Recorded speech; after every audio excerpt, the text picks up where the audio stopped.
This is the Peugeot e-208, and finally I'm going to test it. Yes, so this is the first of very many videos with this car. So to make a short story long, wait, the other way. First I was going to keep this car for 4 days, well, from Monday to Friday. But then I will also borrow a DS3, and then they have it available next week. So then Battle of Sten, which is the importer of these cars, told me that, well, you can just keep the e-208 until next week. So I will keep it for 10 days, well, 10 days, 10 full days. And I will do all the tests, and the first test will be the range test, and there will be lots of other videos in the following days. So I will actually not go through all the car right now, because that will be covered in other videos. But just to give you guys a quick sneak peek, I guess. Voila, this is the GT. It's a top trim. So it has nice leather interior with some fabric here. And this one is, I don't think it's Alcantara, but it's some kind of leather. Nice seats, by the way. Also, this one has optional panorama roof. And what else? You get lots of stuff standard in the GT. It is a small car, though. I notice it. It doesn't have that much space. I will cover the space in a separate video. This video will be mainly about the range of it. So we have USB here, by the way, 2 USB-A, but there's 1 USB-C in the front also. And the trunk space is, well, okay, I have to show you the styling here. GT, yeah, e-208. Not too much trunk, but again, this is a small city car, so don't expect too crazy trunk space. And we are now charging. We've been charging for 65 minutes. You see what this is? This is called dedication. So I'm charging it to 100% now. It's going to take a while, maybe 10 more minutes before it has 100%. There is no top buffer here, but notice that the voltage is actually somewhat high, 446. Other cars will be at around 400 volts when they are full. So yeah, whoa, I just noticed something, which is that I'm gonna do a range test now. And I usually drive the stretch north.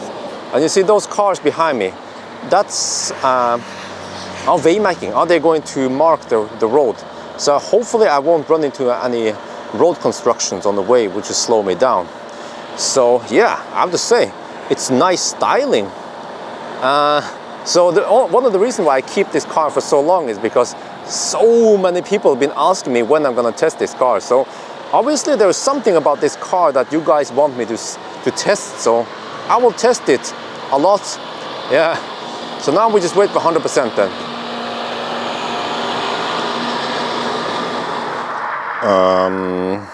This car has been camping for, I guess, the last hour. Now it's been camping at 98%. And it claims to suck, well, it says 3 kilowatt now because the car is on, but if you turn off the car, it will say 2 kilowatt. It's doing some kind of weird balancing or whatever. So, okay, whatever, we can just round out the number. We start with 98%. Yeah, I cannot wait that long. I've been camping here for 100 minutes. Yeah, so let's go then. All right, we are on the move finally. Yes, the time is already 8:45. Oh, okay. So I figured that I have to cruise at 92 kilometers per hour on the speedometer. This is also kind of weird with this car, is that the steering wheel is so low and you can't really see like this. Then I have to be real low. So I have to put the steering wheel all the way to the lowest position so I can see the instrument cluster behind the steering wheel. So that's a funky design, man. Yeah, I have to say. So consumption is stabilizing. It's still too early to say how high or low it is. The first thing we'll do is weigh the car. It's I hope it's working today. Yeah, the weighing station is coming up soon. What? It hasn't been fixed yet. มันยังโลอยู่เลยเนี่ย CA, it needs calibration. Shit. Got to check that some other time. Oh yeah. Nice weather today. I chose a nice day. Temperature right now it's 17 degrees Celsius, so it's gonna drop by the time we finish this, but okay, it's fair enough. And ooh, no wind today. Wow. Wow, look at Mjøsen. So nice and calm before the storm. So what is my guess?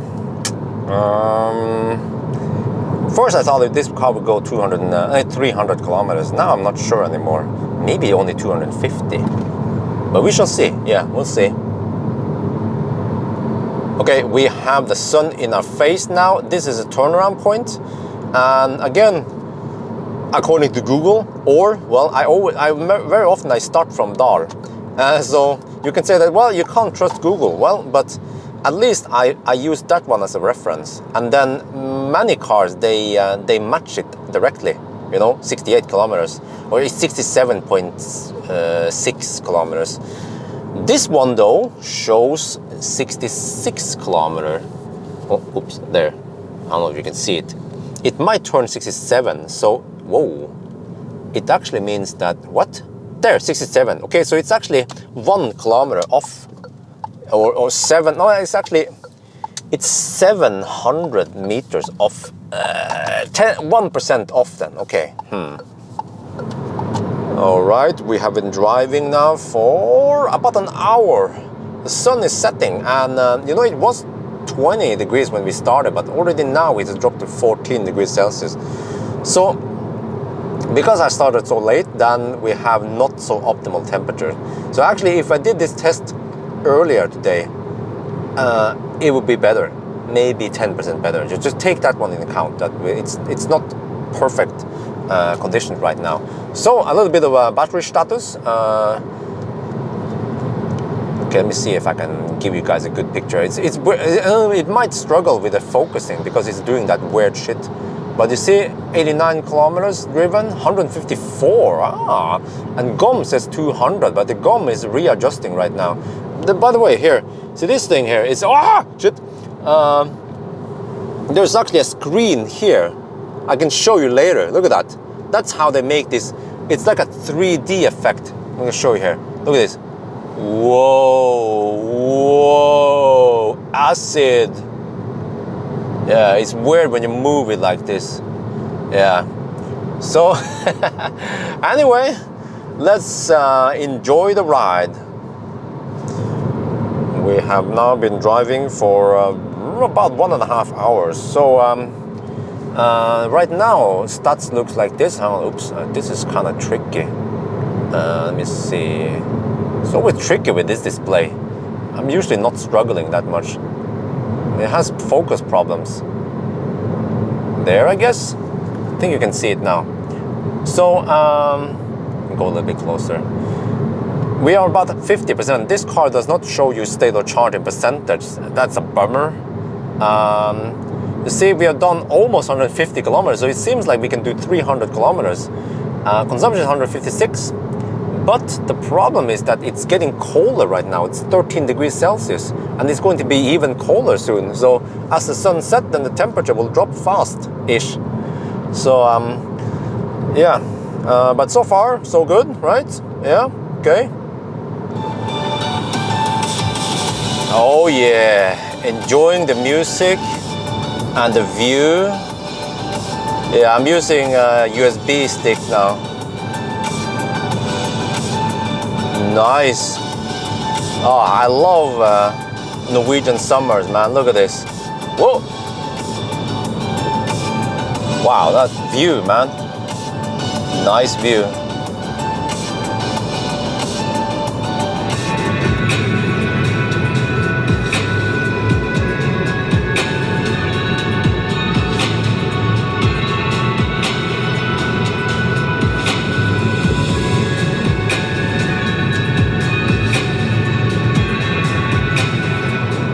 This is the final lap, yes, back to Dal, Ionity, where we started. So right now the car says that we have,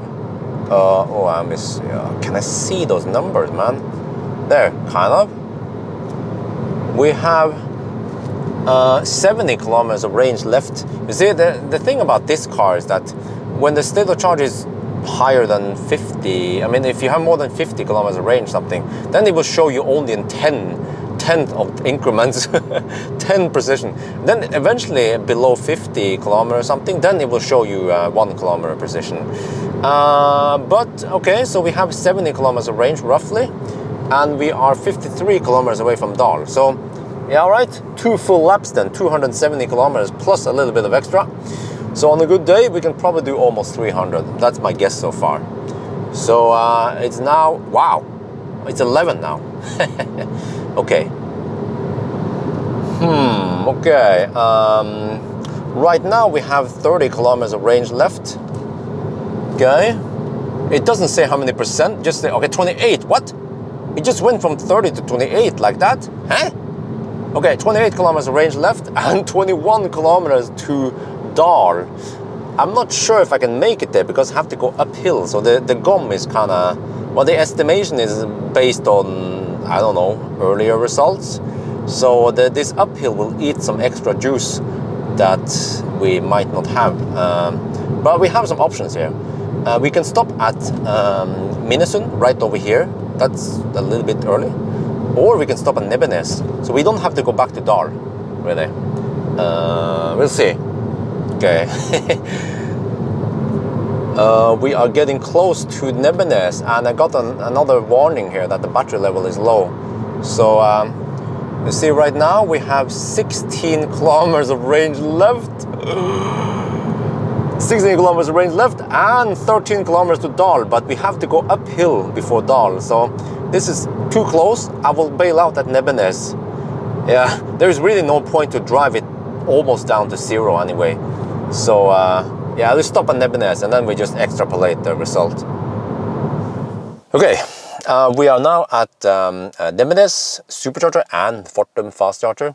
So I managed to drive 260 kilometers according to the trip meter, and then if we add 1%, it will be 263 kilometers roughly, and the consumption was, the true consumption was 154, 55, let's say 155 then, okay. It wasn't too cold outside. It average was around, I'm not sure, about 15-ish something degrees Celsius, and then we actually had 8% here. You see, this is the problem because the car didn't show me percentage. If I knew I had 8%, I could try to go to Dal, but it's still a little bit risky to go uphill there.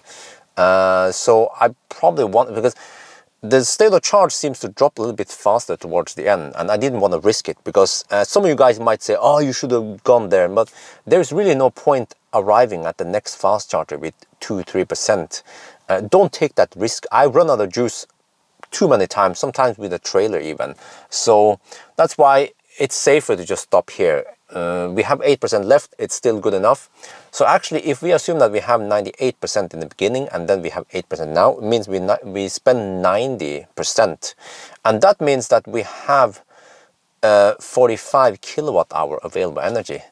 And we can drive about 290 something, about 290 kilometers today. So on a good day, it should be 300.